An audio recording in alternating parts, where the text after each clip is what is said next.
राजा। यह कहानी अंग्रेजी में लिखी गई है। इसको लिखा है माधुरी विजय ने। माधुरी विजय हवाई में रहने वाली एक भारतीय लेखिका है। वह अपने उपन्यास द फार फील्ड के लिए चर्चित है, जो 2019 में प्रकाशित हुआ और साहित्य के लिए दूसरा जेसीबी पुरस्कार जीता, जो भारत का एक बहुप्रतिष्ठित साहित्यिक पुरस्कार है। माधुरी विजय हवाई में अंग्रेजी पढ़ाती है। हवाई संयुक्त राज्य अमेरिका का प्रशांत महासागर के मध्य में स्थित एक प्रांत है। यह अमेरिका का अकेला ऐसा प्रांत है जो पूरी तरह द्वीपों से बना हुआ है और हवाई द्वीप समूह के अधिकांश द्वीप इसी प्रांत में सम्मिलित है। कहानी लॉरी राजा खदान में काम करने वाले मजदूरों के जीवन पर लिखी गई एक बेहतरीन कहानी है। इसे हिंदी में अनुवाद किया है अनुरोध यादव ने, जिसे पढ़ते हुए या सुनते हुए आपको मूल रचना का ही आनंद मिलेगा। तो चलिए मैं पढ़कर आपको सुनाती हूँ कहानी। लॉरी राजा का हिंदी अनुवाद। मेरे भाई सिजू को खदान में लॉरी ड्राइवर की नौकरी मिल गई तो वह अपने आप को तीसमार खा समझने लगा। उसने छोटे भाई मुन्ना को खिलाना बंद कर दिया, जबकि पहले वह उसे खूब खिलाया करता था। बालू से भरे बोरे की तरह उसको ऊपर तक लोकाता और हंसाता था। अब अम्मा उससे कोई काम करने के लिए कहती है तो बिना कुछ बोले वह उन्हें तरेरते हुए निकल जाता है। और तो और उसने अपनी गर्लफ्रेंड मंजू से भी कुट्टी कर ली। मुझे हथौड़े से लौ अयस्क तोड़ते हुए देखकर मेरा मजाक उड़ाते हुए कहता है कि क्या हमेशा मिट्टी कीचड़ में खेला करते हो। खास तौर से वह अप्पा से भी घृणा करने लगा और एक दिन उनको पीने खाने वाला ड्राइवर कह दिया। तब अप्पा को इतना गुस्सा चढ़ गया कि उन्होंने उसे पटक कर इतना मारा कि वह भरमोह माटी ले लिया और बोले कि इसी मिट्टी से पैदा हुए हो, ज्यादा उड़ो मत, नहीं तो कभी खोदकर इसी में गाड़ देंगे। इस मैटर को लेकर वह खदान मजदूरों के सुपरवाइजर सुब्बू सर के पास चला गया, लेकिन उन्होंने कहा कि यह तुम्हारा घरेलू मसला है, इसमें मैं कुछ नहीं कर सकता। उसके बाद वह अप्पा से इतना डरने लगा कि जब तक वे घर पर रहते तब तक एकदम शांत पड़ा रहता था, लेकिन जब अप्पा कहीं चले जाते तो वह बांस के ढांचे पर नीली प्लास्टिक तानकर बनाई गई हमारी झोपड़ी का मजाक उड़ाता था। लॉरी का मालिक राजप्पा बंगलौर का रहने वाला था। वह हमेशा पान चबाता रहता था।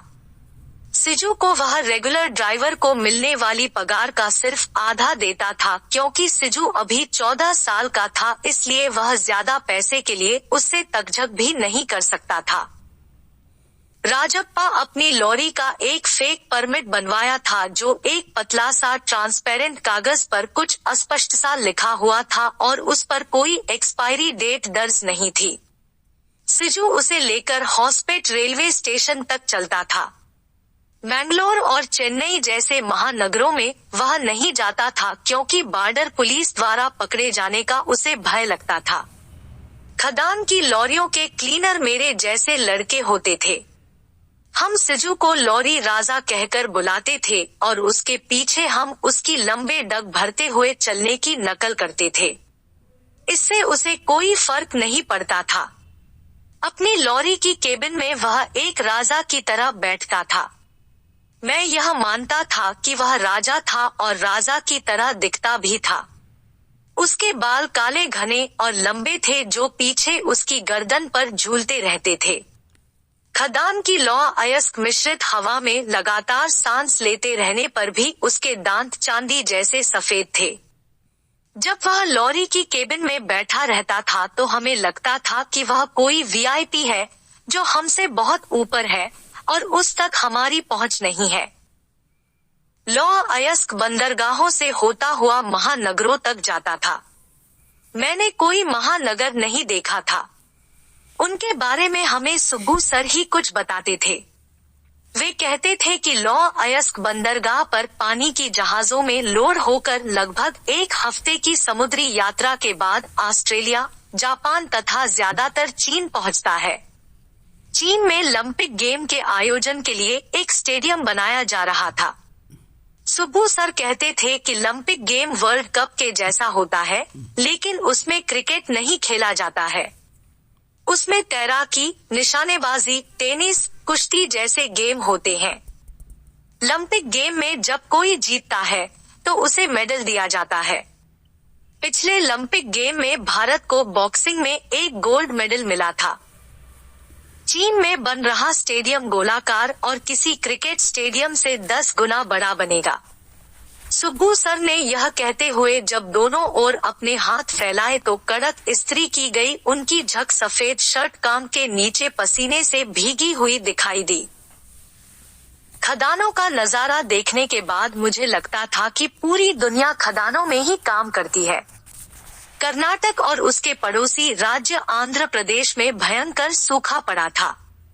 सूखे से हालत इतनी बुरी हो गई थी कि इंसानी जिंदगी कुत्तों से भी बदतर हो गई थी। एक दिन हमारा पड़ोसी अपने साथ अपनी बीवी और बेटियों के ऊपर केरोसिन तेल छिड़क कर आग के हवाले कर दिया। बीवी किसी तरह अधजली हालत में बच गई, लेकिन और सब जलकर मर गए। उसी समय बेलारी की खदानों में मजदूरों की कमी की खबर फैल गई। अपने घर-बार और खेतीबाड़ी की फिक्र छोड़कर लोग वहां पहुंचने लगे। इस चक्कर में कितनों ने औने-पौने दाम पर अपने खेत बेच डाले। कितने लोगों ने अपने बच्चों को स्कूल जाने से मना कर दिया। गांव के गांव वीरान हो गए। खेतों में फसलें खड़े-खड़े सूख कर गिर गई। सारे लोग अपने परिवार के साथ अपनी गृहस्थी के सामान अपने सिर पर लादे हुए नजदीक के बस डिपो पर जमा होने लगे। अगर कोई बस चलने के लिए तैयार हो जाती तो उसमें लोग ठूस कर भरे जाते, फिर भी जो नहीं चढ़ पाते वे लोग बस चल पड़ने पर उसके साथ दौड़ पड़ते। कुछ लोग तो चलती बस में लटकने की कोशिश करते और गिर जाते। वे यूं ही जमीन पर पड़े पड़े कुछ देर बिन बादल के चमकते आसमान की ओर निरीह नजरों से निहारते रह जाते। उनके कपड़े लत्ते गंदे हो जाते और वे कुछ देर बाद उठकर उन्हें झाड़ पोंछ कर साफ कर लेते। फिर दूसरी बस का इंतजार करने लगते। महीनों तक यही सिलसिला चलता हुआ हम देखते रहे। हमें कोई परेशानी नहीं थी क्योंकि अप्पा नौकरी करते थे। वे रायचूर थर्मल पावर प्लांट के सब इंस्पेक्टर की गाड़ी चलाते थे, इसलिए हम लोग ठीक ठाक स्थिति में थे। लेकिन कभी एक दुर्घटना के चलते अप्पा की नौकरी चली गई। उससे जो सदमा लगा अप्पा उसे बर्दाश्त नहीं कर पाए और अगले कुछ हफ्तों तक शराब के ठेके पर उन्होंने अपना अड्डा जमा लिया। वहां पीने के बाद जब वे पूरी तरह लुंड होकर घर आते तो मैं, सिजू या माँ में से जो मिल जाता उसे अपनी बेल्ट निकालकर मारने लगते। फिर काफी देर तक वे चिल्लाते रहते थे। एक दिन जब वे घर आए तो कहने लगे कि अब हम लोग खदान में काम करने चलेंगे। सिजू उस समय 7वीं कक्षा में पढ़ता था। उसने अप्पा की बात का विरोध किया तो अप्पा ने उसका हाथ पकड़कर बेदर्दे मरोड़ दिया तो सिजू भी चुप बैठ गया। तब मैं 5वीं कक्षा में पढ़ रहा था। मुझे तो बहुत खुशी हुई कि किसी तरह घर से बाहर जाने का तो मौका मिलेगा। अम्मा को तो जैसे काठ मार गया। वह चुपचाप झोपड़ी के अंदर जाकर सामान पैक करने लगी। एक हफ्ते के अंदर ही हम लोग एक खटारा सी बस में सवार हो गए जिसका काला ऑयल बूंद बूंद करके नीचे टपक रहा था। रास्ते में हमारे खाने के लिए अप्पा ने मूंगफली पैक करा ली। बस चलने के बाद मैं भुनी हुई मूंगफली का दाना निकालकर मुंह में डालता और धीरे धीरे सूख रही धरती, गांव के उदास पड़े घर और सूख रहे पेड़ों को देखता रहता। कंडक्टर ने अप्पा से कहा, अब आपका स्टॉप आने वाला है। बस अगले स्टॉप पर पहुंचकर रुकी तो हम उतर लिए। वहां बस स्टॉप का फर्श जगह जगह टूटा पड़ा था। मैंने अप्पा से पूछा कि यहाँ जमीन लाल क्यों है, तो उन्होंने बताया कि उसमें लौह अयस्क मिला हुआ है। वे वहां इधर उधर घूम फिर कर लोगों से जानकारी जुटाने में लगे थे कि वहां से सबसे नजदीक कौन सी खदान है जहां काम करने के लिए मजदूरों की जरूरत है, तथा अम्मा अपने ब्लाउज में हाथ डालकर पैसे टटोलने में लगी थी ताकि हमारे लिए एक टाइगर बिस्कुट और एक 7 अप की बोतल ली जा सके। तभी सिजू धीरे से मेरे पास आया और मेरे कान में फुसफुसा कर बोला कि यहाँ की धरती में खून मिला हुआ है, इसलिए वह लाल दिखाई देती है। इसके भीतर दफनाए गए खदानों के मजदूरों के खून रिस कर ऊपर धरातल तक आ गए हैं। मैं भी उसकी बातों में आ गया और महीनों तक अपना हर कदम डर डर कर डालता रहता था। जब मुझे सच्चाई का पता चला तो मैं उसे मारने के लिए दौड़ पड़ा, लेकिन उसने कसकर मेरी कलाई मरोड़ दी, जिससे मुझे बहुत दर्द हुआ। हमें यहाँ आए हुए 1 साल पूरा हो गया। उस दिन दोपहर के समय में हाईवे के किनारे एक खुले गड्ढे में काम कर रहा था। मेरे साथ मेरे ही जैसे कुछ और लड़के तथा कुछ औरतें भी थी। कुछ काम कर लेने के बाद मैं रोड के किनारे पीठ पीछे किए उकड़ू बैठ गया। वहां से होकर जो गाड़ियां गुजरती थी तो उनके साइलेंसर से निकलने वाली गर्म हवा मुझे लगती थी और मेरे टी शर्ट तथा निकर को उड़ा देती थी। सुबह काम पर आने के समय अम्मा ने मुझे भूख दूर रखने के लिए चुटकी भर जो खैनी दी थी उसे मैं कब का खा गया था। उसका फ्लेवर तो अब खत्म हो चुका था, लेकिन गरम पीक से मेरा मुंह भरा हुआ था। गाड़ियों के साइलेंसर से निकलने वाली धातु की तीखी गंध से युक्त गर्म हवा से मुझे बेचैनी सी होने लगी थी। औरतें आपस में एक दूसरे से हंसी मजाक करती रहती थी और अपने शरीर को धनुष की तरह टेढ़ा कर करके हथौड़ा चला रही थी। लड़के तो पहले से ज्यादा लापरवाह हो गए थे। मेरे कानों में किसी के रोने की मध्यम सी आवाज आ रही थी। शायद किसी ने बाई चांस किसी के पैर के अंगूठे पर हथौड़ा गिरा दिया था। पश्चिम की तरफ पूरा आसमान बादलों से घिरा हुआ था, लेकिन मैं जहां बैठा था वहां बादलों के बीच से सूर्य की तेज धूप आ रही थी। फसलों के लिए तो पानी की बड़ी जरूरत थी, लेकिन मानसून आने में अभी देर थी। वैसे मेरे हिसाब से वह कभी भी आ सकता था। पिछले हफ्ते तूफानी बारिश ने गड्ढे और नाली नाले भर दिए थे। मुझे याद है पिछले साल मानसून की बारिश में हर जगह पानी ही पानी नजर आ रहा था। उसी दौरान हमारे गांव का एक आदमी इधर उधर घूमते घामते एक गहरे गड्ढे में गिरकर मर गया और जब उसकी बॉडी ढूंढकर किसी तरह बाहर निकाली गई तो वह फूल कर काली पड़ गई थी। हाईवे पर दोनों साइड लॉरियों की कतारें लगी हुई थी। ट्रैफिक इतना ज्यादा था कि वे रेंगती हुई चल रही थी। बेलारी की ओर से आने वाली लॉरियां ओवरलोड थी। उनमें लौ अयस्क भरकर लाया जा रहा था। उन्हें तिरपालों से अच्छी तरह ढककर मोटी मोटी रस्सियों से गेतर कर बांधा गया था। रस्सियां मेरी घुट्टियों इतनी मोटी थी। बंदरगाह के शहरों से आने वाली लॉरियां खाली खाली आ रही थी। उनके ड्राइवर हॉर्न पर हॉर्न बजाए जा रहे थे, जैसे उनके हॉर्न बजा देने से ट्रैफिक खाली हो जाएगा और वे फर्राटा भरते निकल जाएंगे। कभी कभी रह रहकर उसी ट्रैफिक के बीच से अपने लिए रास्ता बनाते हुए खदानों के मालिकों की विदेशी कारें सन्न सन्न निकल जाती थी।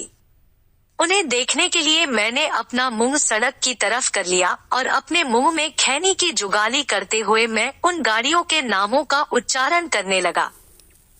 मासरेटी, जैगुआर, मर्सिडीज। वे चमचमाती कारें सूरज की रोशनी से खेलती थी। हाईवे पर बने अपने विशाल आलीशान सफेद मकानों में खदानों के मालिक रहते थे।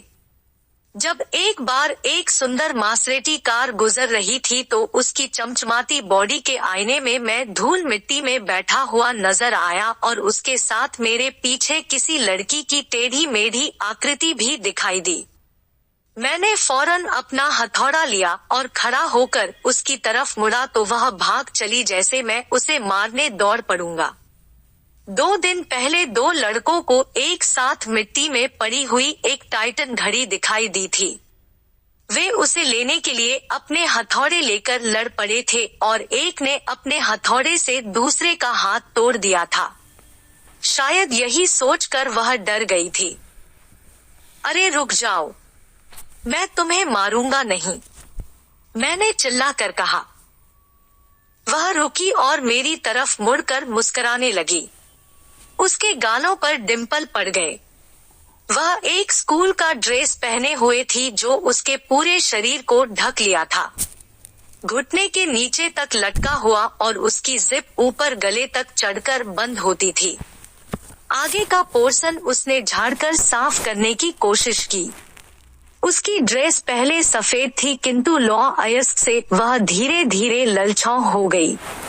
उसके बालों की लटें उसकी पीठ पर छितराई हुई थी। उसका नाम मंजू था। वह अपनी माँ के साथ यहाँ उसी समय आई जब हम लोग आए थे। उसकी माँ बीमार रहती थी इसलिए अपने टेंट से वह बाहर नहीं निकलती थी। यह मुझे नहीं पता कि उसे कौन सी बीमारी थी। कुछ दिनों तक मंजू सिजू की गर्लफ्रेंड थी। जब सिजू खदान में काम करता था तो जब भी मौका मिलता उसके साथ बैठकर बातें करती थी और हमेशा उसके आगे पीछे लगी रहती थी। वह अपनी खैनी में से कुछ हिस्सा बचाकर उसे देती थी। लेकिन पता नहीं क्यों कुछ दिन बाद सिजू ने उससे बोलना बंद कर दिया। उसकी वजह जानने के लिए मैंने एक बार सिजू से पूछा लेकिन उसने कुछ नहीं कहा। एक तरफ जरा सा झुका और अपना होंठ इधर उधर घुमाकर जमीन पर पिच से थूक कर वहां से हट गया। हाय मंजू, मैंने कहा। हाय गुन्ना, वह भी हाथ हिलाकर बोली। हम दोनों की लंबाई एकदम बराबर थी, लेकिन वह 15 साल की थी और उसकी उम्र मुझसे ज्यादा थी। वह आकर मेरे पैरों के पास उकड़ू मुकड़ू बैठ गई तो मैं भी उकड़ू मुकड़ू ही बैठ गया। मैं अपने मन में सोच रहा था कि देखूं वह क्या करती है। जिस लौह के टुकड़े पर मैं काम कर रहा था उसने उसे लेकर अपने हथौड़े से धीरे धीरे 2-3 मर्तबा बेमन से मारा और फिर हथौड़े को नीचे रख दिया। क्या वह भी आया है? उसने सिजू के बारे में पूछा। नहीं, मैंने कहा। मुझे मंजू अच्छी लगने लगी। जब कभी खदान में अखबारों के रिपोर्टर या किसी एनजीओ का दौरा पड़ता था तो हम दोनों अपने हथौड़े नीचे रख दिया करते और जोर जोर से चिल्लाते हुए कहने लगते थे, no child labour here, no child labour here. तब तक खदान के मालिक वहां आ जाते और उन्हें समझाते हुए कहते थे कि इन बच्चों के माता पिता यहाँ काम करते हैं और ये बच्चे उनके साथ घर से चले आते हैं। इन्हें देखकर आपको लगता होगा कि ये काम कर रहे हैं, लेकिन ये काम नहीं कर रहे हैं, ये खेल रहे हैं। दरअसल हथौड़े ही इनके खिलौने होते हैं। खदान मालिकों की बातें सुनकर वे लोग आपस में खुसर फुसर करते और अपने नोट पैड पे लिखने लगते थे।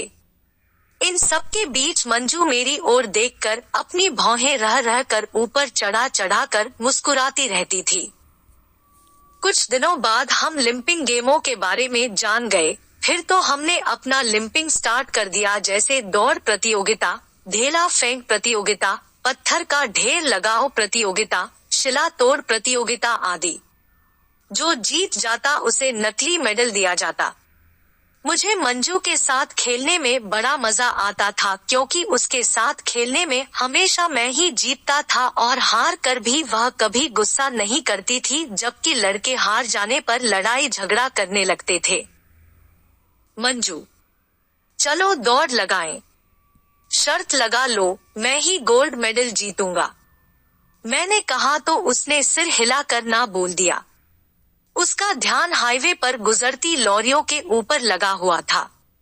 वह दुबली पतली छरहरे बदन की लड़की थी। घनी मूंछों वाला एक लॉरी ड्राइवर जब उसे अपनी तरफ देखते हुए पाया तो अपना मुंह चुपकर जैसा बनाकर चुंबन लेने की आवाज निकाला। लगा जैसे वह कोई चीज जोर से चूस रहा हो। फिर वह अपनी जीभ बाहर निकालकर अपने होठों पर फिराने लगा और खूब जोर से चिल्लाकर बोला, हाय सेक्सी, हेलो हेलो सेक्सी। सुनकर मेरी तो जान जली जा रही थी। मारे गुस्सा के मेरे चेहरे का रंग लाल हो रहा था, लेकिन मंजू को जैसे मजा आ रहा था। वह उसी की तरफ देखे जा रही थी जैसे उस कमीने ने उसे कोई बहुत अच्छी खबर सुना दी हो।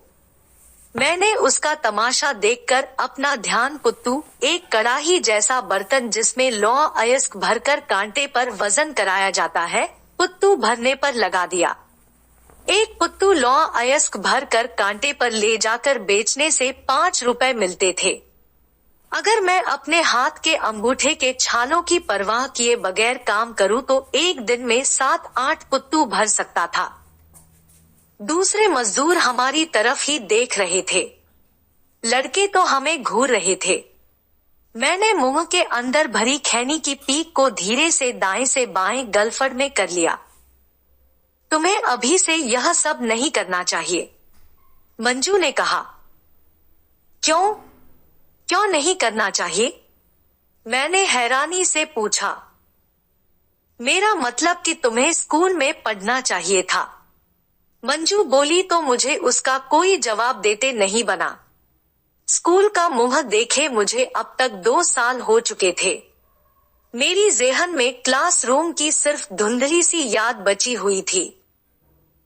मिट्टी का कच्चा और ठंडा फर्श, मेरी बगल में बैठने वाला धीरज जो सरसों का इतना तेल चुपड़ कर आया करता था कि दिन भर महकाता रहता था, टूटे हुए फ्रेम वाला स्लेट, मैथ्स के टीचर जो हमें देखते ही हिकारत से भर जाते थे क्योंकि हमें गणित के सवाल नहीं आते थे, इंग्लिश की poem the boy stood on the burning deck जिसे सारे बच्चे एक साथ गा रहे थे और मुझे पढ़ने ही नहीं आती थी, एंटीसेप्टिक की गंध लिए लड़कियों का बाथरूम जो लड़कों को एक अलग तरह की फीलिंग से भर देता था, बात की बात पर धीरज का खिखियाना, कोई गलती हो जाने पर 4-6 बेंत हाथों पर सटासट पड़ना, इसी तरह की और बहुत सी बातें। तुम अपनी क्लास में हमेशा फर्स्ट आते थे, है ना? मंजू ने कहा। तुम्हें कैसे पता? एक बार सिजू कह रहा था। मंजू ने यह कहकर मुझे चौंका दिया।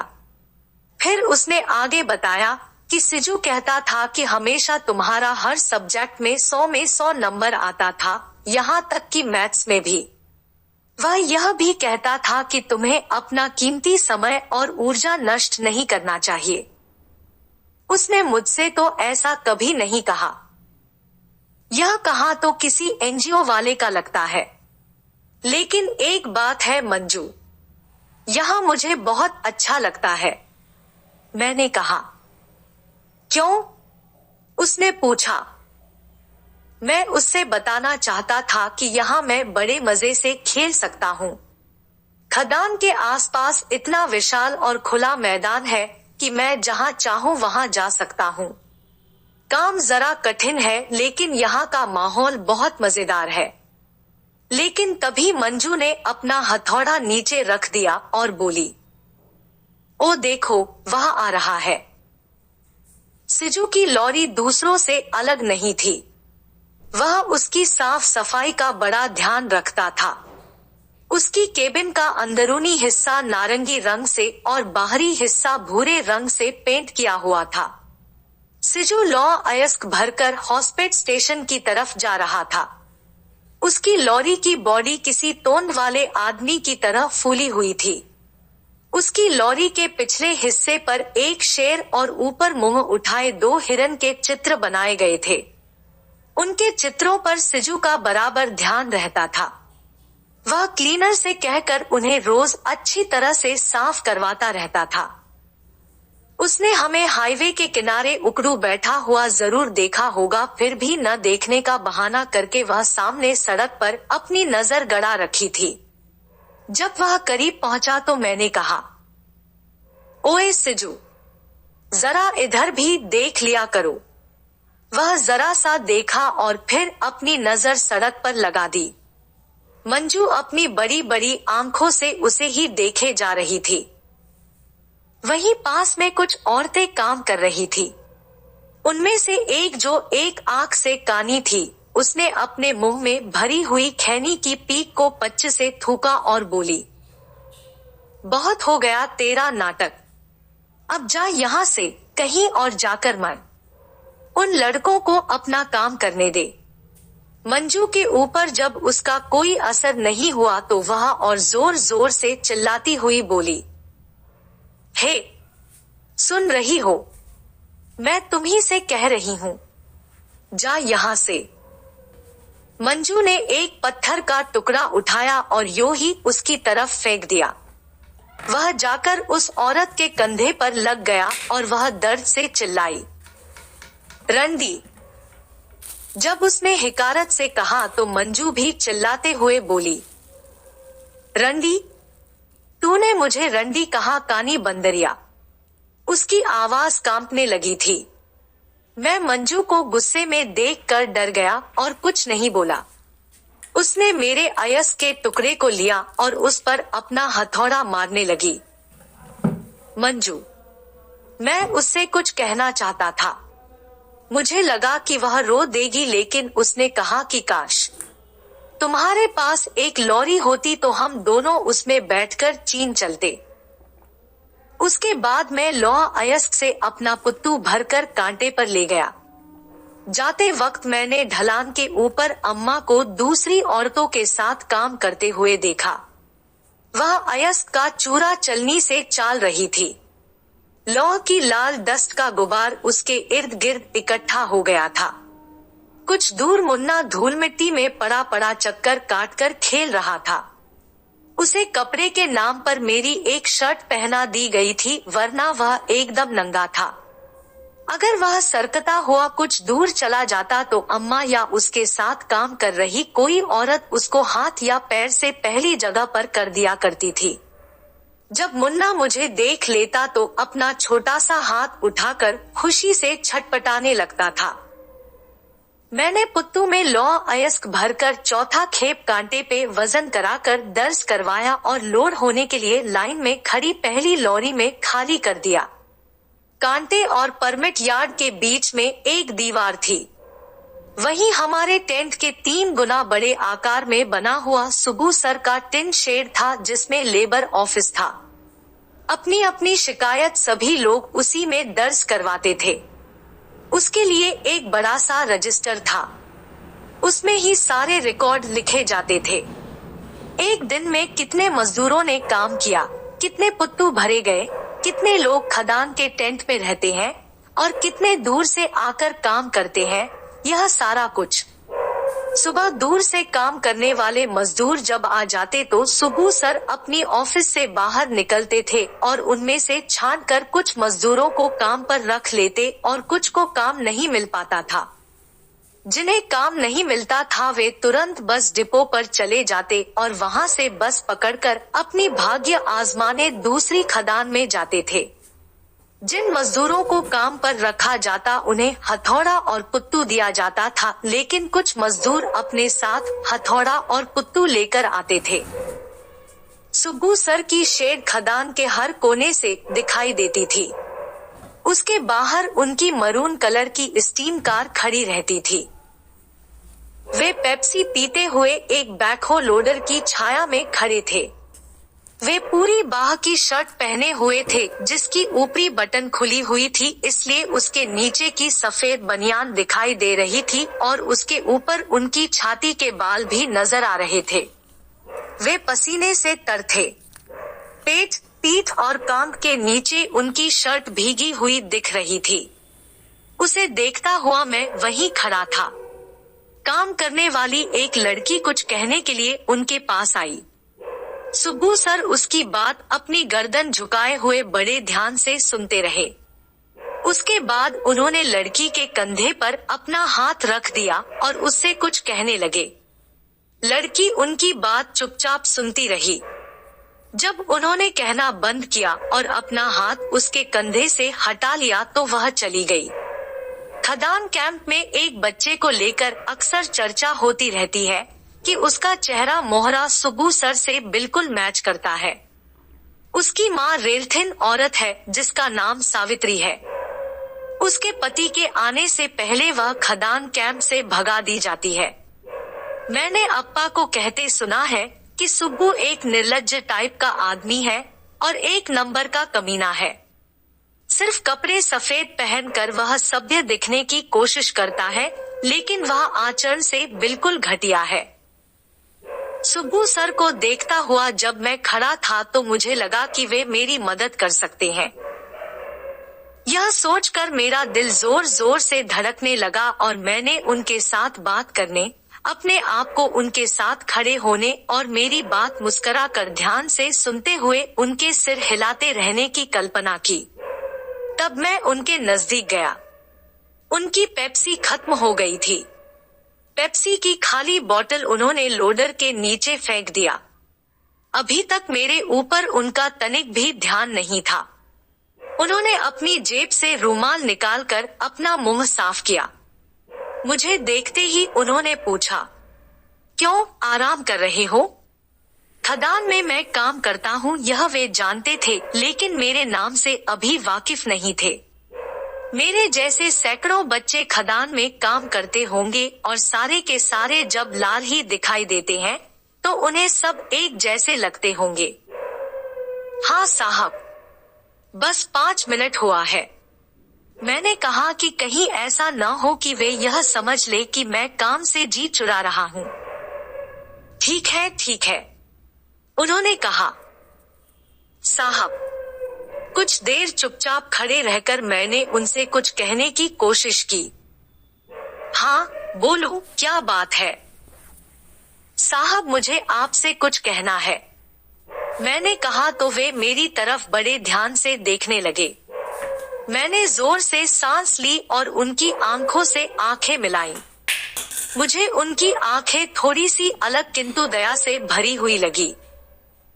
साहब, मैं गाड़ी चलाना चाहता हूँ लोरी, मैं एक सांस में बोल गया। वे चुप रहे, इसलिए मैंने आगे कहा, मुझे गाड़ी चलाना आता है साहब, मेरे पापा ने मुझे सिखाया था। वे रायचूर थर्मल पावर प्लांट के सब इंस्पेक्टर के ड्राइवर थे साहब। वे उनकी स्टीम कार चलाते थे। जैसी कार आपकी है ना साहब, ठीक वैसी ही कार उनकी भी थी। मैंने जो कुछ कहा उसमें सच्चाई थी। जब अप्पा सब इंस्पेक्टर के यहाँ ड्राइवर की नौकरी करते थे और साहब नहीं रहते थे या किसी मीटिंग उटिंग में चले जाते थे तो अप्पा हमें गाड़ी में बैठाकर रायचूर की गलियों में घुमाते थे। अप्पा अक्सर गाड़ी लेकर एक औरत के घर जाते थे जो उनके पहचान की थी। उस समय मैं अप्पा की गोद में बैठता था और स्टीयरिंग पकड़ कर रखता था। अप्पा एक्सेलरेटर बहुत धीरे धीरे दबा कर रखते और मुझसे कहते कि अब बाएं मोड़ो, अब दाएं मोड़ो। उसके बाद अप्पा मेरे हाथों के ऊपर अपने हाथ रखते हुए कसकर पकड़ लेते थे। मैंने सुब्बू सर से एक्सीडेंट के बारे में कुछ नहीं कहा और न ही अप्पा की दारूबाजी के बारे में ही कि उन्होंने पीकर गाड़ी चलाई और एक औरत के ऊपर चढ़ा दिया जिससे उसका पैर टूट गया। सुब्बू सर अपने हाथ की उंगलियों को आपस में बांधे हुए खड़े थे। प्लीज सर, मैंने विनती करते हुए कहा। अभी कितने साल के हो तुम? उन्होंने पूछा।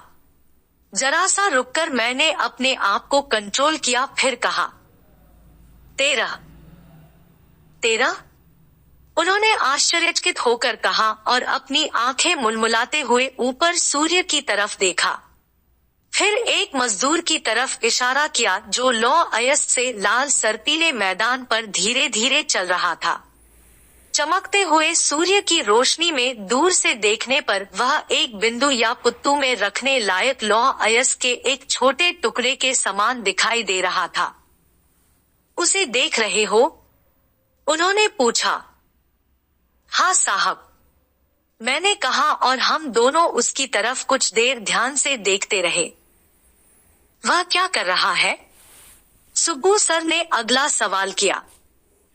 वह काम कर रहा है साहब। बिल्कुल सही। You are a smart boy. वह काम ही तो कर रहा है। मैंने एक लॉरी को पहाड़ी के निचले तल पर अपने उबड़ खाबड़ रास्ते से होते हुए मुड़कर हाईवे की तरफ जाते हुए देखा। वह अपने पीछे लाल बादलों सी धूल उड़ाती जा रही थी। वर्क हार्ड, मेहनत करो। जो तुम चाहते हो एक दिन जरूर बनोगे। उन्होंने यह बात जरूरत से ज्यादा तेज आवाज में कहा जैसे उनकी बात सुनने के लिए सामने ढेर सारी पब्लिक जमा हो। उन्होंने आगे कहा, देखो, इससे अच्छी सलाह मैं तुम्हें नहीं दे सकता हूँ। अगर मेरी जगह तुम्हारे पिता होते तो वे भी यही कहते। इतना कहकर उन्होंने बड़े स्नेह से पिता की तरह ही मेरे कंधे पर हाथ रखा और धीरे से धक्का देकर मुझे जाने का इशारा किया। हाईवे के बगल में स्थित साइट पर जाने की बजाय मैं अप्पा को ढूंढने चला गया। वे एक ऊंचे टीले के पीछे गड्ढे में काम कर रहे थे। उन्होंने अपना पैंट निकालकर निकर पहन लिया था। उनके हाथ में बड़े हैंडल का एक हथौड़ा था। उनके शरीर से बंधी रस्सी को 3 आदमियों ने ऊपर खड़े होकर मजबूती से पकड़ रखा था। मैं उन्हें इसी तरह काम करते हुए देखने के लिए आ जाता था, लेकिन वे मुझे नहीं देख पाते थे और न ही जान पाते थे कि मैं वहां हूँ। अप्पा को गड्ढे के अंदर देखता हुआ जब तक मैं वहां रहता तब तक मेरा एक एक सेकेंड घंटों के समान बीतता था। मुझे पता था कि वह काम कितने जोखिम से भरा हुआ है। उस जगह से मुझे भय लगता था। वहां कभी भी कुछ भी हो सकता था। रस्सी टूट सकती थी, आदमियों के हाथ से रस्सी छूट सकती थी या ऐसा ही कुछ और, फिर तो एक बड़ा हादसा। इसलिए मैं ज्यादा देर तक वहां नहीं ठहरता था। मैं वहां से दूर मैदान की ओर चला जाता था, क्योंकि जब अप्पा को गड्ढे से खींचकर बाहर निकाला जाता था तो उनका चेहरा लाल होता था, सांसें तेजी से चलती हुई जैसे किसी डूबते हुए आदमी को पानी से बाहर निकाला गया हो। अप्पा के शरीर में जहां जहां रस्सियां कसी रहती थी, छूटने पर अप्पा वहां वहां अपने हाथों से मलना शुरू कर देते थे। वहां नीचे गड्ढा तो बड़ा अच्छा लगता होगा, मस्खरी करते हुए उन तीनों आदमियों में से एक ने कहा तो अप्पा कहाँ चुप बैठ जाने वाले थे। उन्होंने कहा, हाँ, तुम्हारी घरवाली की वजाइना की तरह, और सब लोग हंसने लगे। मैं एक दिन उस हरामी सुग्गू को रस्सी से बांधकर उस गड्ढे में डालने वाला हूँ, अप्पा ने कहा तो दूसरा आदमी बोला, उससे वहां कुछ नहीं हो पाएगा। ऑफिस में बैठे बैठे दिन भर वह लड़कियों को बुलाकर उनके शरीर पर अपने मोटे हाथ फिराता रहता है। मुस्टंडा साला, हिकारत से कहकर अप्पा ने अपना हथौड़ा जोर से मारा और बोले, भगवान का शुक्र है कि मेरी कोई बेटी नहीं है। वे लोग फिर हंसने लगे थे। जब मैं हाईवे के पास साइट पर पहुंचा तो मंजू वहां नहीं थी। जहां वह उकड़ू बैठी थी उस जगह को मैं ध्यान से देखने लगा कि हो सकता है उसके पैरों के निशान वहां दिख जाएं। कुछ औरतें अब भी वहां काम कर रही थी और उनके हथौड़े से निरंतर आवाज आ रही थी। उस कानी औरत ने अपनी थैली में से खैनी निकालकर मुझे दिया और मैं उसे मुंह में डालकर चबाने लगा। खैनी का तीखापन मेरे मुंह को जल्दी ही पीक से भर दिया। जानना चाहता है कि वह कहाँ गई, उस औरत ने मुझसे पूछा। उस पर मुझे बड़ा तरस आ रहा था कि बेचारी की एक आंख नहीं है। उस दिन मंजू ने उस पर पत्थर फेंक दिया था, इसके लिए मैं उससे माफी मांगना चाहता था, लेकिन उसने मंजू को रंडी बोला था, इसलिए उसके ऊपर मुझे गुस्सा बहुत ज्यादा था। वह अपने टेंट में गई होगी। और कहाँ जाएगी, मैंने कहा। कुछ और सोचो, नहीं तो कहो मैं बताऊं। नहीं, उसकी कोई जरूरत नहीं है, मुझे जानना ही नहीं है। वेरी स्मार्ट बॉय, कहकर वह मुस्कुराई और फिर फुसफुसाते हुए धीमी आवाज में बोली, मेरी बात सुनो, वह अच्छी लड़की नहीं है, समझे? बहुत चालू है, उससे दूर ही रहो तो अच्छा है। तुम मेरा सिर मत खाओ, मुझे और भी काम है। अगले कई घंटे में लगातार काम करता रहा। हथौड़ा चलाते चलाते मेरे हाथ पसीने से गीले हो जाते तो मैं उन्हें अपने निकर में रगड़कर सुखा लिया करता था। हाईवे पर गुजरती लॉरियों को मैं देखता रहता था। सिजू की लॉरी वापस नहीं आई। कुछ देर बाद काम करने वाली औरतें खड़ी होकर अपनी पीठ सीधी करने लगी। कानी औरत मुझे देखकर मुस्कुराए जा रही थी। मुझे उसकी मुस्कान अच्छी नहीं लग रही थी। वह बड़ी कपटपूर्ण लग रही थी। वे सब अपने पुत्तु अयस्त से भरकर वजन कराने कांटे की तरफ चल पड़ी। मैं उन्हें पीछे से देख रहा था। उनकी चाल बड़ी मस्तानी लग रही थी। मैं उनकी चौड़ी पीठ और साड़ी में लिपटी मोटी जांघें देख रहा था। उनमें से किसी के पास जूते नहीं थे। उन्होंने पैरों में प्लास्टिक की चप्पलें डाल रखी थी जिससे उनके पीछे धूल उड़ती जा रही थी। मंजू उन्हें मोटी भूरी बंदरियां कहती है, जो अपने शरीर को जहां-तहां हर वक्त खुजाती रहती है।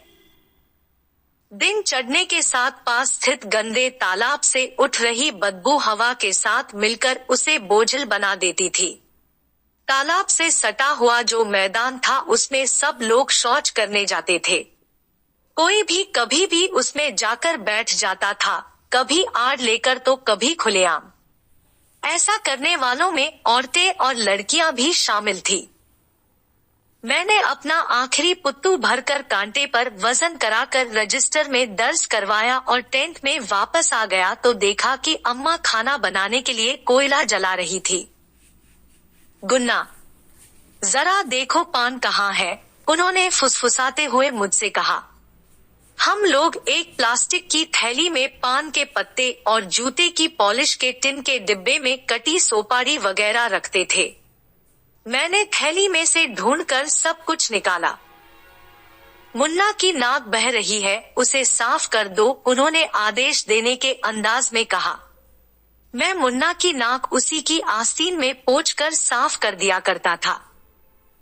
गुन्ना, अम्मा मुझसे कुछ और कहने जा रही थी, लेकिन तभी अप्पा टेंट में दाखिल हो गए और वे गुंथे आटे से लोई काटकर रोटी बनाने लगी। अप्पा ने दारू ज्यादा पी रखी थी। उनके पैर लड़खड़ा रहे थे और हाथ भी उनके वश में नहीं थे। उन्होंने एक फटी हुई टी शर्ट पहन रखी थी जिस पर केल्विन क्लेन लिखा हुआ था।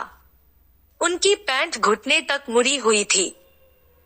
सुप्रिया, अप्पा ने अम्मा के नाम सुप्रिया को जरा लंबा खींचकर कहा।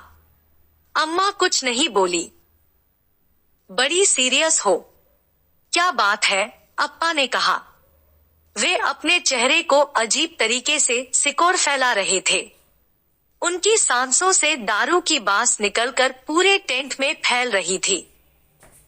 मुझे देखकर खुश नहीं हो क्या? अपने पति को देखकर चेहरे पर एक मुस्कान भी नहीं ला सकती हो? तुम्हारा यह पति एक जानवर की तरफ दिन भर खटता रहता है, अप्पा ने कहा तो अम्मा ने अपना होंठ इतना कसकर काट लिया कि उनका चेहरा दर्द से सिकुड़ गया। उन्होंने दहकते कोयले के ऊपर से एक रोटी अपनी नंगी उंगलियों से पकड़कर उठा ली और उसे अखबार पर रख दिया। अप्पा को हिचकी आई। उन्होंने पान का एक पत्ता लिया, उस पर कुछ कटी हुई सोपारी वगैरह रखा और लपेटकर मुंह में डाल दिया। थोड़ा सा चबाने के बाद उनके मुंह के कोने से लाल पीक बाहर निकलने लगी और वहां से बहती हुई उनकी दाढ़ी तक फैलने लगी। गुन्ना, आज तुम कितने पुतु लौ अयस्क भरकर कांटे तक ले गए? मेरे मुंह से तो 8 निकलने जा रहा था, लेकिन तभी अम्मा ने अपना एक हाथ अपने ब्लाउज में उस जगह डाला जहां पर बटुआ रखा था और मैंने कह दिया 6। 6? सिर्फ 6? अप्पा ने हैरान होते हुए कहा। हाँ अप्पा, सॉरी, मैंने कहा और सोचने लगा कि कहीं अप्पा मुझे झापड़ न रसीद कर दें, लेकिन जो हुआ उसे मैं सोच भी नहीं सकता था। अप्पा मेरे पास सरक आए और मुझे प्यार से सहलाने लगे। उन्होंने पहले अपना हाथ मेरे सिर पर फिराया, फिर चेहरे पर और तब ठोंडी से होता हुआ गले तक। उनका हाथ बहुत सख्त और खुरदुरा था। ऐसा लग रहा था जैसे कि अपने हाथ से वे मेरे सिर का सीटी स्कैन कर रहे हों। वे अपने हाथ की जीवंत छाप छोड़ते चल रहे थे। नहीं बेटे, नहीं, तुम सॉरी मत बोलो। सॉरी तो मुझे बोलना चाहिए। तुम लोगों से सॉरी कहने की जरूरत तो मुझे है, क्योंकि मेरी वजह से तुम लोगों को यहाँ आना पड़ा। सब गलती तो मेरी है। कहते कहते अप्पा की आवाज कांपने लगी थी। सब मेरी गलती का नतीजा है। मैं एक अच्छा बाप नहीं हूँ। इतना कहकर अप्पा ने अपना हाथ मेरे आगे किया और मैंने उस दिन की अपनी सारी कमाई, 2 पुत्तू जो कम बताकर उनसे झूठ बोला था उसका भी पैसा उनके हाथ पर धर दी। उन्होंने मुट्ठी बंद कर ली और सारे पैसे अपनी जेब में रख लिए। मेरी कुछ समझ में नहीं आ रहा था। मैंने मुन्ना को कसकर पकड़ लिया। मैं अम्मा से नजर नहीं मिला पा रहा था, लेकिन मैंने सुना कि जो सांसें उन्होंने अब तक रोक रखी थी जोर से बाहर निकाल दी और बोली, वे पैसे उसके स्कूल के लिए हैं। अप्पा ने उनकी जैसे बात ही न सुनी हो, इसलिए अम्मा ने अपनी बात फिर दोहराई। मैं कह रही हूँ कि वे पैसे उसके स्कूल के लिए हैं। इस साल से वह दोबारा स्कूल जाना शुरू करेगा। उसके लिए पैसे चाहिए कि नहीं? अच्छा, तो अब तुम मुझे बताओगी कि मुझे क्या करना चाहिए? मेरे ही घर में रहकर तुम मुझे शऊर सिखाओगी? क्या आप इस घर में अकेले हो? आखिर कितने पैसों की दारू पियोगे? अगर मेरी कोई बेटी होती तो। अम्मा रोटियां बनाती जा रही थी। उन पर पड़े काले चकत्तों को देखते हुए अप्पा ने कहा, बेटी साली क्या करती? तुम्हें एक बेटी क्यों चाहिए थी? इसलिए कि उसके दहेज के लिए तुम मुझसे पैसे इकट्ठा करवाती और फिर एक दिन कोई टेढ़ी मेढ़ी नाक वाला साला लड़का आता और कहता कि मैं तुम्हारी बेटी से शादी करना चाहता हूँ, और तब मैं अपनी माली हालत देखते हुए उसके तलवे चाटता। बेटियां माँ के लिए कितना सहारा होती है, तुम्हें तो बस दहेज की पड़ी है। अम्मा भुनभुनाई।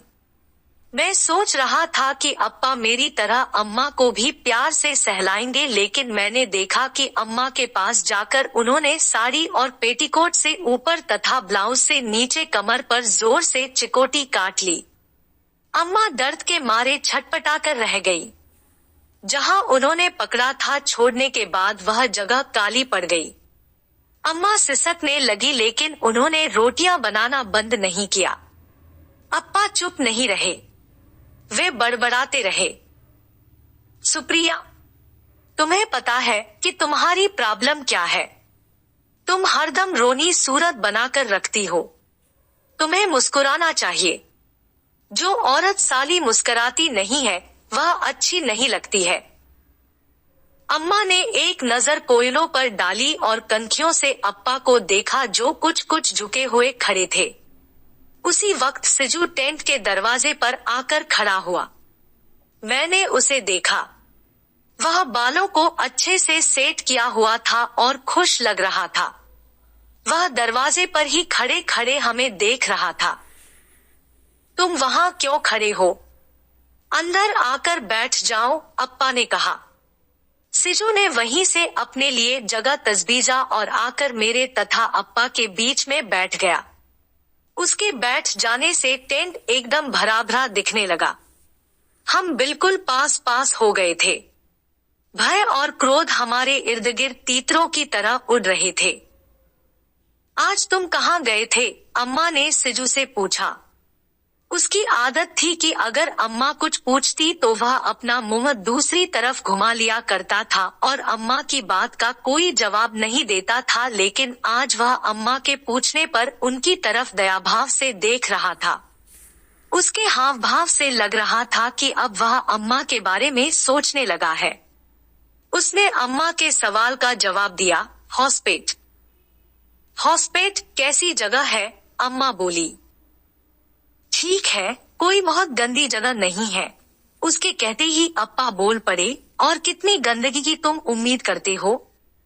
सारे शहर गंदे ही तो है। सिजू ने जैसे उन्हें सुना ही नहीं। अप्पा का रुख कड़ा होता जा रहा था। आज तूने कितनी ट्रिप लगाई? अम्मा ने पूछा। ट्रिप? अप्पा गरजे। वह रेलवे स्टेशन तक 10 किमी एक साली लॉरी को चलाते हुए जाता है और तुम उसे ट्रिप कह रही हो? साला 10 किलोमीटर एक साली।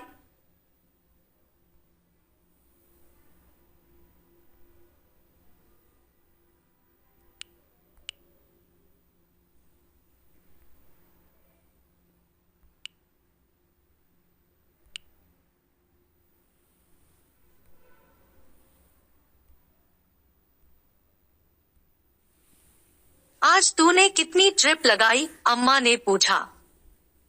ट्रिप? अप्पा गरजे। वह रेलवे स्टेशन तक 10 किलोमीटर एक साली लॉरी को चलाते हुए जाता है और तुम उसे ट्रिप कह रही हो?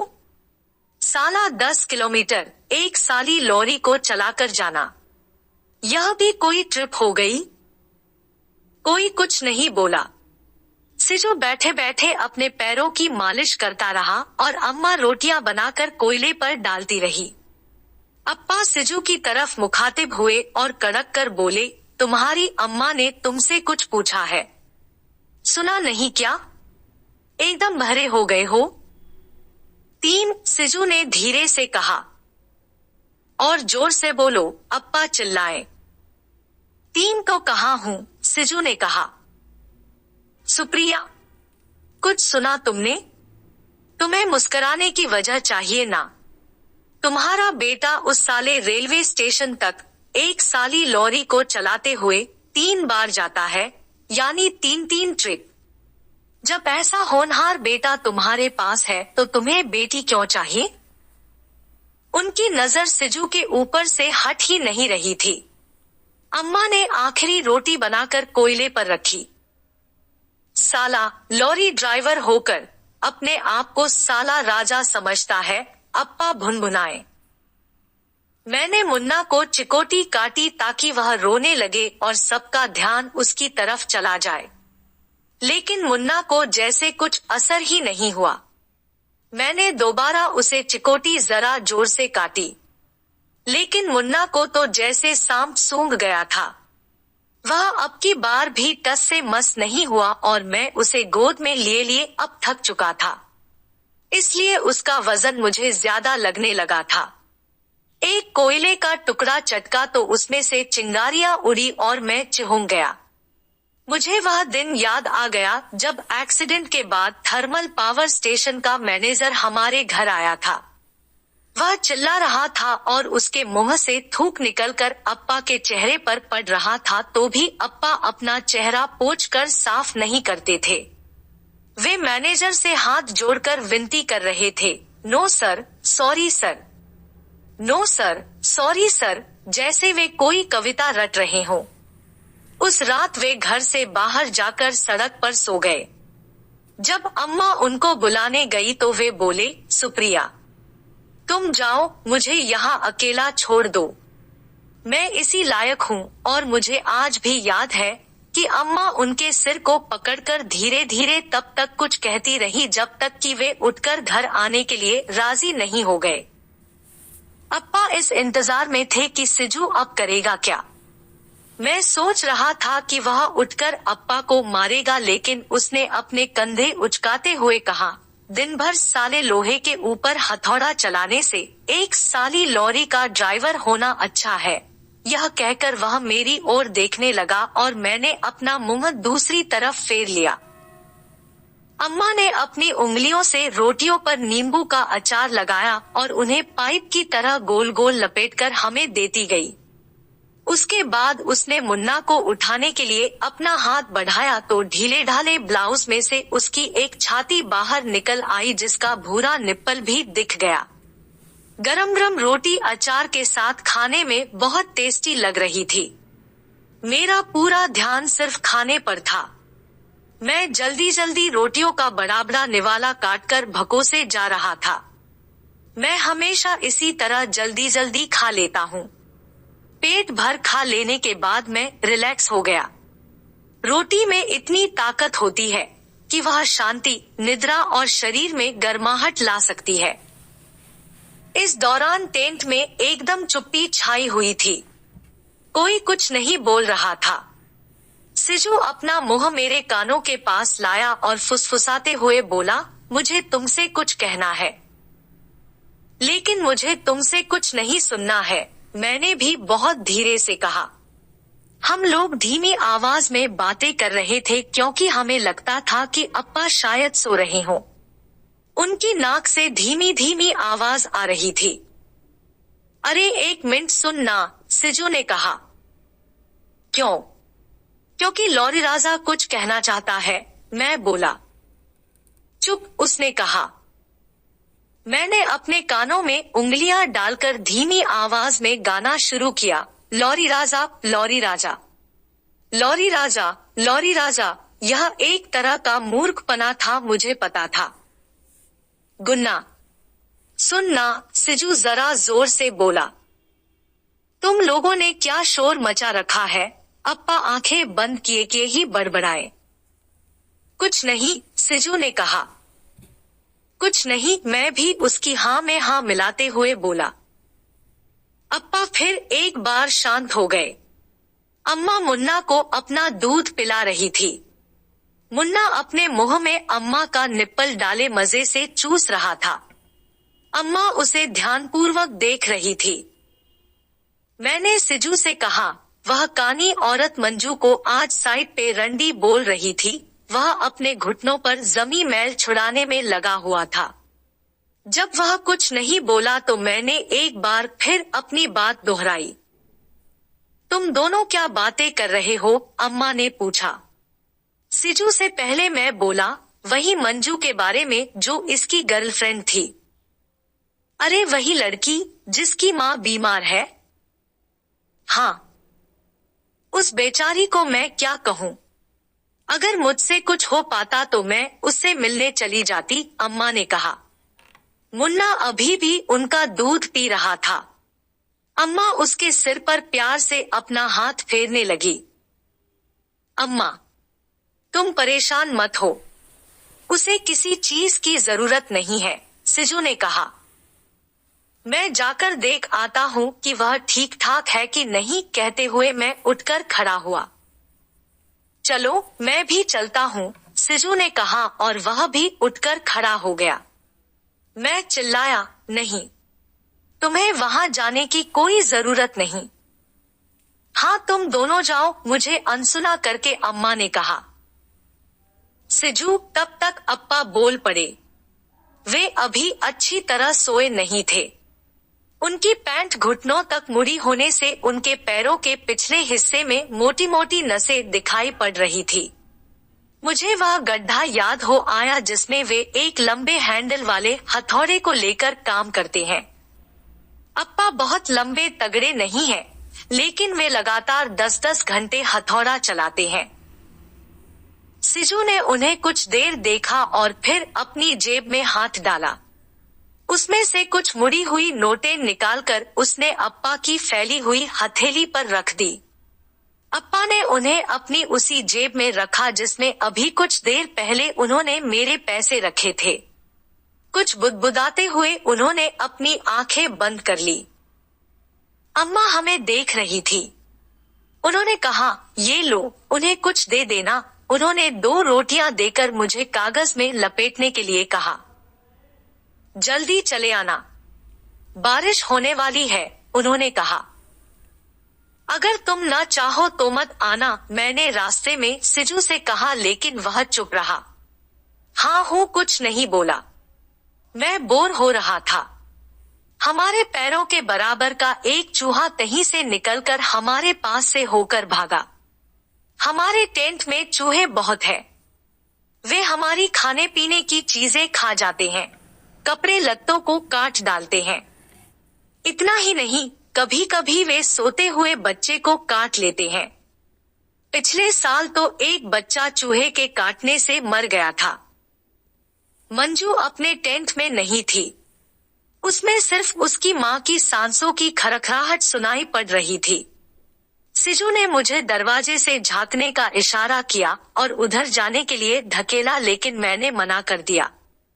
मैंने दूर से ही देखा कि अंदर केवल मंजू की माँ एक कंबल ओढ़े सिकुड़ कर लेटी हुई है।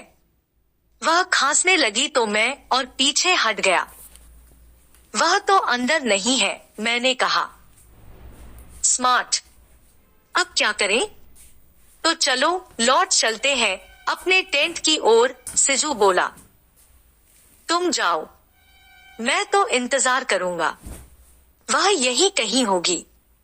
ट्वाइलेट गई होगी, मैंने कहा। गुन्ना, उसे भूल जाओ, मुझे तरेरते हुए सिजू ने कहा।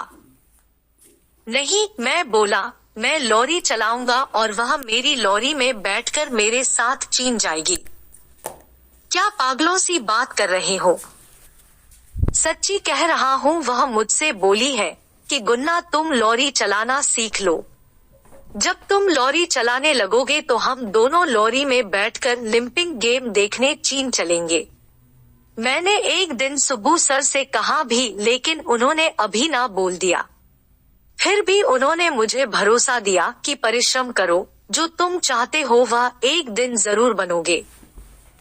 ओ गुन्ना, तुमने यह बात सुब्बू से कह दी? वह मोटा सांड एक नंबर का कमीना है। तुमने उससे कहा? हाँ। हे भगवान, तुम्हें पता है वह कितना घटिया आदमी है। चल अच्छा, अब यहाँ से चलते हैं, सिजू ने कहा। सुब्बू सर की स्टीम कार उनके एल्यूमिनियम की दीवारों से बने टिन शेड के सामने खड़ी थी। उसके ऊपर लैंप पोस्ट की रोशनी पड़ रही थी, जिससे वह चांदी की तरह चमक रही थी। लैंप पोस्ट को एक जनरेटर से कनेक्ट किया गया था, जो बड़ी तेज आवाज में घरघरा रहा था। हम दोनों धीरे धीरे चलकर बैकहो लोडर के पास पहुंचे। सिजू ने अपना हाथ मेरे कंधे पर रखा तो मैंने पूछा, हम इधर क्यों आए हैं? तो उसने अपने मुंह पर उंगली रखते हुए मुझे चुप रहने का इशारा किया। लोडर की आड़ में हम छिप गए। मैं आगे और सिजू मेरे पीछे खड़ा हो गया। जनरेटर की आवाज के सिवाय वहां और कोई दूसरी आवाज नहीं आ रही थी। कुछ ही देर में मैं यह देखकर हैरत में पड़ गया कि मंजू सुब्बू सर के शेड से निकलकर बाहर आ रही थी। मैं तो अपनी जगह पर उछल पड़ने को हो गया, लेकिन सिजू ने मेरा कंधा पकड़कर दबा दिया और शांत रहने को कहा। लेकिन मंजू ने हमें देख लिया था। वह सकुचाते हुए धीरे धीरे चलकर हमारे पास आ गई। उसने पैरों में चप्पल भी नहीं पहन रखा था। हॉस्पिटल में सिजू ने लॉरी की डुप्लीकेट चाबी बनवा ली थी। वह चांदी की तरह चमकती थी। उसे देखना पता नहीं क्यों मुझे अच्छा नहीं लगता था। लॉरी जहां खड़ी होती थी वहां हमेशा ग्रीस और डीजल की महक आती रहती थी। मैंने सिजू से कहा, सुब्बू सर को अगर पता चल गया तो वे तुम्हें निकाल देंगे, और कहीं अप्पा को पता चल गया तो वे तुम्हें मार ही डालेंगे। हूँ, सुब्बू सर और अप्पा, तुम्हें क्या लगता है मैं उनसे डरता हूँ? हमारे साथ चलना है तो चलो, नहीं तो चुपचाप यहीं बैठो अपना मुंह बंद करके। तुम्हें क्या करना है यह तुम्हारे ऊपर है। इतना कहकर वह झट से लॉरी की केबिन में चढ़ गया और एक हाथ से रॉड पकड़कर वहीं से मंजू को चढ़ाने के लिए अपना दूसरा हाथ नीचे की तरफ बढ़ाया। वह जैसे पहले से इसी इंतजार में थी। उसने तुरंत उसका हाथ पकड़ा और चढ़कर ड्राइवर की सीट पर बैठ गई। मैं दूसरी तरफ से चढ़ने की कोशिश में लगा हुआ था। बड़ी मशक्कत के बाद मैं भी चढ़कर केबिन में बैठ गया। तब सिजू ने वह चमकती हुई चाबी लॉरी में लगा दी। कोई सुन लेगा, मैंने कहा। चुप रहो, यहाँ यार्ड में इस समय कोई नहीं है। यह कहकर सिजू ने चाबी ऐंठ दी। इंजन घरघरा कर स्टार्ट हुआ तो उस सुनसान इलाके में लगा जैसे बिजली गरजी हो। मैंने अपनी आंखें बंद कर ली और सोचने लगा कि अभी कोई चिल्लाएगा या हमारे ऊपर टार्च की तेज रोशनी डालकर देखेगा, लेकिन कुछ नहीं हुआ। इस वक्त सब अपने टेंट में सोए पड़े थे। आकाश में बादल घिर आए थे और रहकर बिजली कड़क कर वहां की शांति को भंग कर रही थी। लॉरी तो चल पड़ी, लेकिन सिजू ने उसकी हेडलाइट नहीं जलाई और उसी तरह उसे यार्ड से बाहर निकाला। फिर धीरे धीरे वजन करने के कांटे को पार किया और तब सर्वेंट ऑफिस को भी पार करके आगे निकल गया। अब कोई खतरा नहीं है, हम तीनों सेफ हैं। चलो अपना काम हो गया, इतना कहकर उसने लॉरी की स्पीड बढ़ा दी। जब लॉरी पहाड़ी क्षेत्र से आगे बढ़ने लगी तो खिड़की से केबिन में ठंडी हवा आने लगी। ठंडी से या न जाने किस वजह से मंजू ने अपना सिर मेरे कंधे पर टिका लिया। सिजू सीट पर एकदम आगे सरक कर बैठ गया और स्टीयरिंग को हाथों से कसकर पकड़ लिया। शायद ठंडी का एहसास उसे भी होने लगा था। उसने हेडलाइट भी जला दी, जिससे मुझे मालूम पड़ा कि अब हम खदान एरिया से बहुत आगे निकल आए हैं। सड़क किनारे लगे पेड़ों की निचली शाखाएं लॉरी की साइड से टकरा रही थी। लॉरी उबड़ खाबड़ रास्ते पर चल निकली थी और उसकी स्पीड भी तेज थी, इसलिए हमें अपना बैलेंस बनाना मुश्किल हो रहा था। अगर जरा सा गाफिल हुए तो सिर फूटने का खतरा था, इसलिए ज्यादा कुछ देखने या आभास करने का मौका नहीं था। रास्ता कितना भी उबड़ खाबड़ था, लेकिन सिजू लॉरी की स्पीड कम नहीं कर रहा था। कोई बड़ा सा पत्थर सामने दिखाई देता तब तक हम उसे पार करके आगे बढ़ जाते थे। मैं अपने मन में सोच रहा था कि हमेशा हमेशा के लिए सिजू लॉरी इसी तरह से चलाता रहे, कभी भी इसकी स्पीड कम न करे। बस तभी उसने लॉरी रोक दी। हम मैदानों के बीच में पहुंच गए थे, खदान से इतनी दूर कि अब हमें कोई नहीं पाएगा। सिजू ने अपने हाथ स्टीयरिंग से हटा लिए और बालों में उंगलियां फिराने लगा। ड्रेस में मंजू की छातियां ऊपर नीचे होती लग रही थी। वह शीशे के पार सीधे अपने सामने निहार रही थी। गोल्ड मेडल, पता नहीं क्यों सिजू बुदबुदाया। मैं कुछ कहने के लिए अपना मुंह खोलता, लेकिन फिर बंद कर लेता था। गुन्ना को तुम्हें यहाँ अपने साथ नहीं लाना चाहिए था, मंजू ने सिजू से कहा। यह सुनकर मुझे कपकपी छूटने लगी। जो कुछ अब तक हुआ या हो रहा है या अभी आगे होने वाला है, जैसे कि इस सब की वजह मैं ही हूँ। क्यों? सिजू ने पूछा।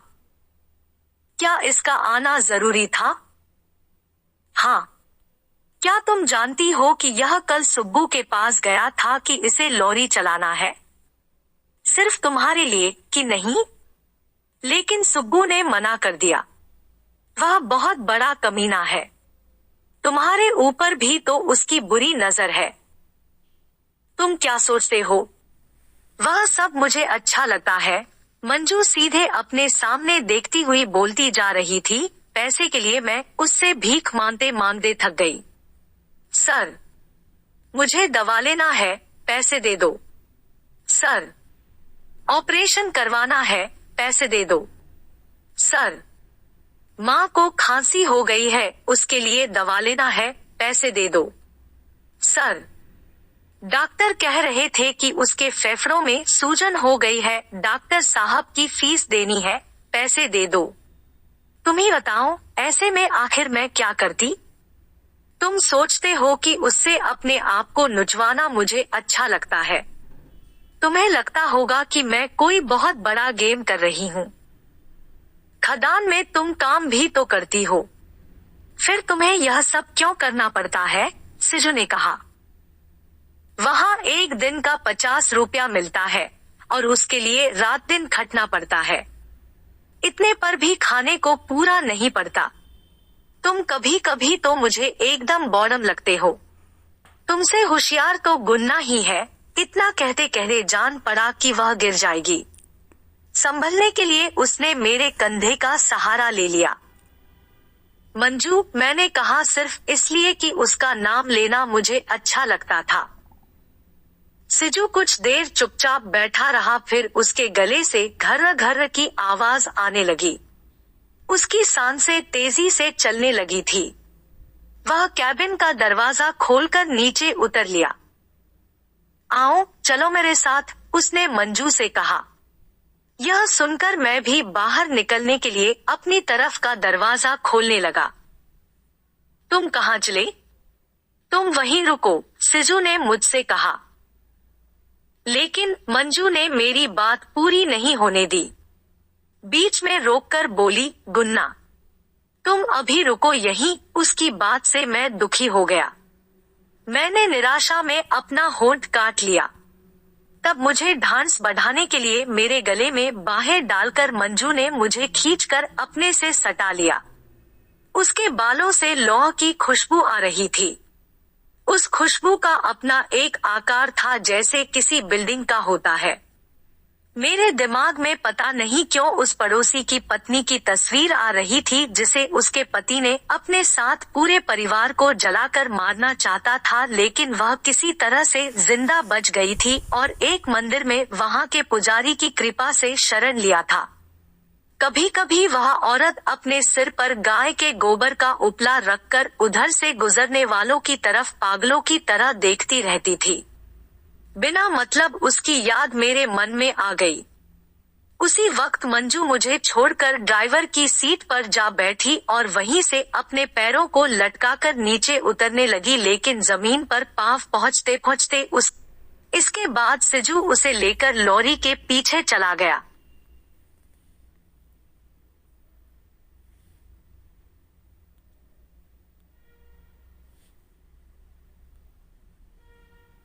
लेकिन जमीन पर पांव पहुंचते पहुंचते उसके मुंह से ऊह निकल गया।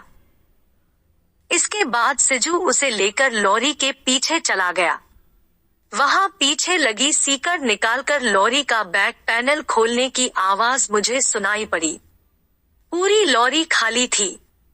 दोनों पीछे से चढ़कर अंदर दाखिल हो गए और उसमें पड़ी हुई दाल पतरी फर्श पर बिछा दी। नीचे मंजू के लेटने की आहट मुझ तक आई, फिर सिजू भी उसके पास लेट गया। सिजू के फुसफुसाने की आवाज आने लगी, लेकिन मंजू की कोई भी आवाज नहीं आ रही थी। मैंने बरबस अपना ध्यान उनकी तरफ से हटा लिया, क्योंकि मैं उनकी आवाज या कुछ भी सुनना ही नहीं चाहता था, और मैंने लॉरी के सामने वाले शीशे के उस पार अपने आगे नजरें गड़ा दी। झाड़ियों में कीट पतंगों के चलने फिरने की आवाज हो रही थी। दूर स्थित गांव में कुत्ते भौंक रहे थे। हवा बहुत तेज चलने लगी थी। उसके साथ पेड़ों की सूखी पत्तियां उड़कर एक तरफ जाकर इकट्ठा हो रही थी। अंधेरे की वजह से सारा कुछ रहस्यमय होता जा रहा था। दिन में मुझे खदान का आकार बहुत बड़ा लगता था, लेकिन इस समय अंधेरे में यह मैदान मुझे खदान से भी बड़ा लगने लगा। खदान कैंप से यहाँ सारा कुछ बिल्कुल अलग है। वहाँ खदान कैंप में सिर्फ मशीनों के चलने की आवाजें या आदमियों के खाने पीने, चिल्लाने और सोने की आवाजें आती रहती है। यकायक हवा का एक तेज झोंका आया और मेरे चेहरे को शीतल कर गया। हवा बहुत तेज हो गई और मुझे लगने लगा कि अब बारिश होगी। मैं सोच में पड़ गया कि कल खदान में काम बंद हो जाएगा। छोटा डबरा उफनकर तालाब में तब्दील हो जाएगा। चारों ओर कीचड़ ही कीचड़ फैल जाएगा, जिससे कोई लॉरी नहीं चल पाएगी। शाम को खाना बनाने के लिए सिकड़ी में कोयला भी ठीक से नहीं जलेगा। केबिन में बैठे बैठे मेरा समय नहीं गुजर रहा था। मैं अपनी जगह से सरकता हुआ जाकर ड्राइवर की सीट पर बैठ गया। सिजू चाबी लॉरी में लगी हुई छोड़कर चला गया था। मैंने सीट के अगले हिस्से पर जाकर पहले क्लच दबाया, क्योंकि दूसरे ड्राइवरों को ऐसा करते मैंने देखा था। फिर कुछ देर सोचने के बाद कि अब आगे क्या करना है, मैंने एक्सेलरेटर दबाकर क्लच छोड़ दिया और लॉरी एक झटके में 2-3 फीट आगे जाकर रुक गई। इस दौरान मेरी कनपटी खिड़की से जा टकराई और जब मैंने वहां हाथ लगाया तो वहां से खून निकलने लगा था। सिजू जल्दी से भागकर आया और मुझे केबिन से बाहर निकालते हुए बोला, क्या कर रहे थे तुम? पागल हो गए हो क्या? मैंने कुछ नहीं कहा। मैं उसकी पैंट देख रहा था। जल्दीबाजी में वह पैंट पहनते वक्त उसकी जिप बंद करना भूल गया था। क्या है? उसने अचकचाकर पूछा। कुछ नहीं, मैंने कहा। क्या देख रहे हो? वह समझ गया और जिप बंद करते हुए बोला, चलो अंदर चलकर बैठो, घर चलते हैं। मंजू क्या कर रही है? मैंने पूछा। वह वहीं पीछे ही बैठेगी, उसने कहा। बारिश होने वाली है, वहां तो वह भीग जाएगी। गुन्ना, कायदे से चलकर साली लॉरी में बैठ, बेवजह भंकस मत कर। लॉरी की केबिन के अंदर मैं टिटुर कर बैठा और आंख खुली रखकर आगे देखने की कोशिश करता रहा। ठंडी हवा अभी भी अंदर आ रही थी। मैंने अपनी तरफ की खिड़की बंद कर ली, लेकिन सिजू अपनी ओर की खोले रखा और उसी पर दाहिनी केहुनी का टेक लेकर हाथ पर अपने सिर को सहारा दिए बैठ गया। बाएं हाथ से वह गाड़ी चला रहा था। अब वह गाड़ी धीरे धीरे बहुत संभाल कर चला रहा था, उबड़ खाबड़ बचाकर। मैं उसे कनखियों से देख रहा था और सोच रहा था कि वह कोई राजा नहीं बल्कि 14 साल का एक कमीना लॉरी ड्राइवर है। अब क्या होगा, मैंने पूछा। क्या और किसके बारे में? सिजू ने कहा। मंजू की माँ का क्या होगा? यह सुनकर सिजू चुप हो गया। काफी देर सोच लेने के बाद बोला, गुन्ना, तुम बहुत स्मार्ट हो। हमें अपनी स्कूल फीस में से उसे कुछ दे देना चाहिए था। वह किस लिए? ताकि वह उस पैसे से अपना इलाज करा ले और 2 महीने की बजाय 3 महीने जिंदा रहे। इसके बाद हमने बात करना बंद कर दिया। बारिश में कहीं कहीं पेड़ गिर गए थे। जमीन भीगकर नरम हो गई थी। खदान कैंप में चारों ओर अंधेरा था। सिर्फ रात भर जलने वाली आग ही कहीं कहीं जलती दिखाई पड़ रही थी। सिजू ने लॉरी को धीरे धीरे ले जाकर यार्ड में खड़ी कर दिया और उतरकर नीचे आया। उसके बाल बिखरे हुए थे। मैं तो केबिन में ही बैठा रहा। बारिश की कुछ बूंदें शीशे पर पड़ी तो लकीरें बनाती वे नीचे तक चली गई। कैंप में अब लोग जगने वाले थे। चूहे अपनी बिलों से बाहर निकलकर रहने के लिए सूखी जगह तलाश रहे थे। मुन्ना के भी तेलबुकवा का समय होने वाला था। अम्मा ने अप्पा की लुंगी से उसके लिए झूला बनाकर सुलाया था ताकि वह चूहों की पहुंच से दूर रह सके। टेंट में कहीं कहीं पानी इकट्ठा हो गया था। अप्पा उसे सुखाने में लगे हुए थे। मंजू की माँ बारिश थमने का इंतजार कर रही थी। यह सब अक्सर होता रहता है, कोई नई बात नहीं है। रोज की तरह कल सुबह सर पेप्सी पिएंगे और हम लोग खदान में काम करने जाएंगे। सिजू ने मुझे पुकारा तो मैं झटपट लॉरी से नीचे उतर पड़ा। नीचे कीचड़ था। मेरा पैर कीचड़ में धंस गया। वह लॉरी के पीछे खड़ा था। मैं जब वहां पहुंचा तो उसने बिना कुछ कहे मुझे लॉरी की तरफ इशारा किया। मैंने पूरी लॉरी चेक कर डाली, लेकिन मंजू उसमें नहीं थी। वह बीच में ही उतरकर कहीं चली गई थी। मैं अपने मन में सोचने लगा कि वह मैदान में कहीं उतरी होगी और चलती चली गई होगी। जहां थकी होगी वहीं अपने हाथों से अपना चेहरा ढांप कर सो गई होगी। अगले कुछ महीने सिजू लॉरियों में से चोरी चोरी डीजल निकालकर ड्राइवरों को पेट्रोल पंप से 20% कम कीमत पर बेचता रहा, जिससे बारिश का मौसम खत्म होते होते मेरे स्कूल की फीस जमा करने के लिए पर्याप्त रकम इकट्ठा कर लिया। उसने वह पैसा मुझे बिना बताए चुपचाप अम्मा को दे दिया, इसलिए मैंने उसे इसके लिए सीधे धन्यवाद भी नहीं दिया। वैसे भी लॉरी में मंजू को रात में ले जाने के बाद से हमारे बीच बातचीत बहुत कम होती थी। उसके हाव भाव से मुझे लगता था कि वह भी मंजू की तरह कहीं गायब हो जाएगा। हालांकि वह घर तो आ जाता था, लेकिन सबके सो जाने के बाद। मैं जानता था कि वह अभी भी रात के वक्त कभी कभी लॉरी निकाल कर ले जाता है, लेकिन अब वह मुझे अपने साथ कभी नहीं ले जाता। मेरा स्कूल मॉर्निंग चलता है, इसलिए मैं सुबह स्कूल जाता हूँ और शाम को खदान में काम करता हूँ। जो पानी इधर उधर जमा था वह सब अगस्त तक सूख गया। सुब्बू सर ने एक बड़ा अच्छा कदम उठाया। उन्होंने घोषणा कर दी कि अब हफ्ते में एक दिन सबकी छुट्टी रहेगी। यह सुनकर सब लोग खुशी के मारे झूम उठे और सुब्बू सर भी मुस्कुराने लगे। उन्होंने एक दिन अपनी स्टीम कार में एक छोटा सा कलर टीवी लाया। एक मजदूर ने उसे अच्छे से सेट कर दिया और जब उसे एक जनरेटर से कनेक्ट कर दिया गया तो वह चलने लगा। हम सभी लोग इकट्ठा होकर चीन के भव्य और विशाल स्टेडियम में चल रहे ओलंपिक गेम देखने लगे। चमकते ट्रैक सूट में परफॉर्म करते युवक और युवतियों को देखकर हम धन्य हो रहे थे।